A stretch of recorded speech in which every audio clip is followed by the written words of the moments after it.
হিন্দুদের যত দেবদেবী আছে তাদের মধ্যে উল্লেখযোগ্য একজন দেবী হল মা মনসা। এই দেবীর বাংলা থেকে দক্ষিণ ভারত পর্যন্ত পুজো প্রচলিত আছে।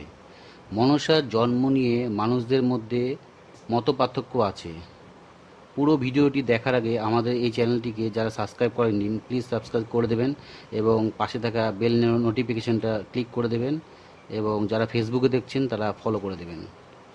পুরাণের প্রথম মনসার জন্ম সংক্রান্ত উপাখ্যানটি পাওয়া যায়। পুরাণ মতে মনসা ঋষি কশ্যপের সন্তান তথা কাশ্যপ গোত্রজ। মঙ্গল কাব্যে শিবকে মনসার পিতা বলা হলেও পুরাণে এই তথ্যের সমর্থন পাওয়া যায় না।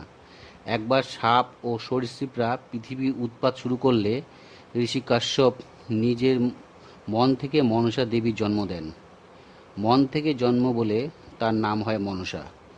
সৃষ্টিকর্তা ব্রহ্মা তাকে সর্প ও সরীসৃপদের দেবী বলে ঘোষণা করেন। মনসা তার মন্ত্র বলে পৃথিবীতে নিজের কর্তৃত্ব বিস্তার করেন। এরপর মনসা শিবকে প্রসন্ন করেন। শিব তাকে বলেন নারায়ণ প্রসন্ন করতে। মনসার প্রতি প্রসন্ন হয়ে নারায়ণ তাকে সিদ্ধি নামক দৈবী ক্ষমতা প্রদান করেন। এর ফলে দেবী মনসার কর্তৃত্ব সুবোধিত হয়। কাশ্যপ ঋষি জগৎকারুর সঙ্গে মনসার বিয়ে দেন।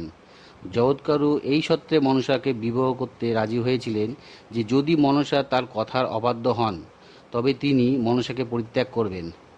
একবার মনসা জগৎকারুর নিদ্রাভঙ্গ করতে দেরি করেছিলেন, এতে সেদিন জগৎকারুর পূজা করা হয়ে ওঠেনি। এই ঘটনায় দুঃখিত হয়ে জগৎকারু মনসাকে ত্যাগ করেন। পরে দেবতাদের অনুরোধে তিনি মনসার কাছে ফিরে আসেন এবং আস্তিক নামে এক পুত্রের জন্ম দেন।